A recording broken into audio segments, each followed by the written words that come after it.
Here at Agoura, hanging out in the stadium, a place where the young woman in front of me, Tara Davis, made a lot of memories this year and hopes to make a lot more in the coming 3 seasons. Tara, as we talked about before, when you set the bar so high and when you achieve so much amazing success so early in your career, obviously it puts a lot of expectation and demand on what can she do next. What does the next chapter hold? Obviously, you and I had the opportunity to talk about your goals or your desires to be able to jump 20 in the long jump, 40 in the triple jump. Just kind of, now that you've had a little time to to take a break and reflect and whatnot, how soon do you think you'll get back into training for the indoor season? And what are some of the goals or expectations that you're kind of thinking about for your sophomore year? I think I'm going to get back in the season in August, maybe. Okay. Just late August or early August, whatever my dad wants. I think I'm going to... Wait, what was the other question? Just in terms of what, I mean, is it still kind of 20 and 40, or are we thinking beyond that? And what do you think the things that you're going to have to do in order to get yourself there? I think it's still going to be 20 and 40, maybe like 20.5 and 40.5, or 20.5 and then just straight 40, since I haven't been that close there yet. Whatever it goes over that, hey, well, we love it.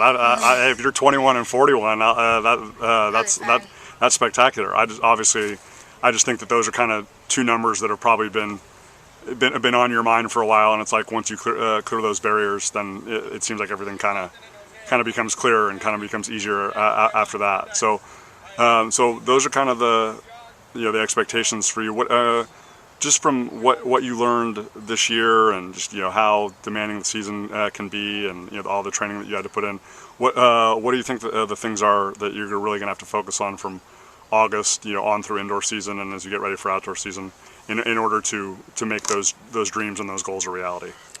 I think I have to work on like my upper body strength. Okay.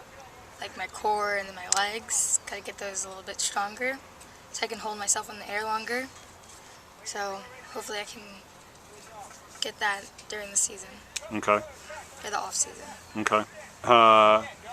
The fact that that you had the opportunity to be in so many big competitions, even during the regular season, and obviously if you focus on the indoor and go to the Cal indoor meet in Fresno, how did that help you just in terms of, and like I said, you came in with amazing credentials and you'd competed in a lot of big AAU meets and JO meets and set a lot of records. But I mean, obviously when you're out there and you're competing with girls now that are that are even older than you and more accomplished than you, how did that really help you? And just maybe in terms of more of the mental preparation and the emotional preparation, just in terms of like how you expect to handle yourself or want to handle yourself, and maybe the lessons that you learned that you can apply next year. I just, in the off season for the indoor meet, I think I just the experience of having an indoor meet and then competing with higher level athletes or like higher grade level than me. I think that was just like a good experience for me to have, and I think I'm just gonna focus on all the other things and then just try to succeed again. Okay. Is there, I mean, like I said, you expect a lot of yourself, you demand a lot of yourself. I love seeing that smile, but a lot of times it's it's kind of shrouded in frustration or disappointment because you didn't jump as well as you wanted to, or you didn't hurdle as well as you wanted to. But obviously when you do, we get to see that smile. In terms of just what demands or expectations you're placing on yourself, is it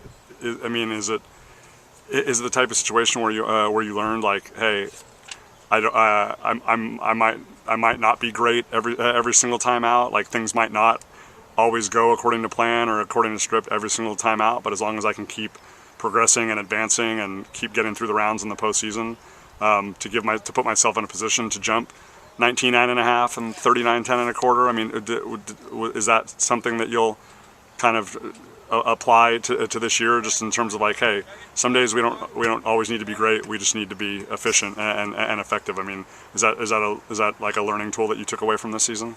Definitely a learning tool. In the youth, I didn't really have those little tantrums. Sometimes I did, but not all the time like I did this year.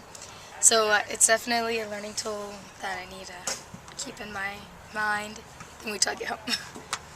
Okay. What are the things that even now, like I said, I mean, you opted not to compete in USA Youth. You know, you competed in the Golden West Invitational. You ended the season with a victory in the long jump. But you opted not to go USA Youth, not to do any of the JOs, not even Sydney McLaughlin and Rihanna Collier went to the U.S. Junior meet, even though they were too young to qualify for the team, but just for the experience. You made the decision. It's like, you know what, I need to let my body rest. I need to let it heal. I'm going to focus on some cheerleading and stuff like that. But what are the things that once you do get back into it that will kind of creep back into your mind or be in your heart, just in terms of like what's going to push you and what's going to drive you to not only match that success from this past season, but hopefully continue to excel and to exceed that? I think the 20-foot stuff, the 40 feet, and college, just trying to hit those marks as a younger grade level. Okay. So I think college is a major focus. Okay. If they weren't paying attention to you already, then we need to make sure they're paying attention to you this year. Yeah. Last thing, take me through. You handle all of this like with so much poise. You talked just a moment ago about maybe like a little tantrum here and there if you didn't meet your level of expectation for that day. But in terms of when you've been approached by by people in the media or other coaches, adult figures within the sport, you handle it with so much poise and so much maturity. The great spread that was done on you and Youth Runner and whatnot. Where does all that come from? I mean, like you said, you might be a younger grade level, but you handle a lot of these things like you're a seasoned veteran and you've been around a long time. How much of that is mom and dad? How much of that is Tara? I mean, how are you just able to kind of keep it in perspective and have the poise and the maturity that you do at this age? I think it's my parents and my personality. I'm not like that cocky person, like, oh yeah, I can do this and this and this and this. Like, I think it's just my personality, and my parents always like saying, just stay grounded and always keep your head high and don't let people tell you're not good or something like stuff like that. Okay, and the fact that you are having an opportunity to compete at this time, with the likes of the Courtney Corrins and the Margot Jones, the older ones, it kind of keeps it in perspective that like there's always someone out there to chase, right? Mm-hmm. Yeah, definitely. Okay. Well, we thank you again so much for your time, and we congratulate you on everything that you accomplished, and look forward to seeing you back on the runway and hurdling really soon.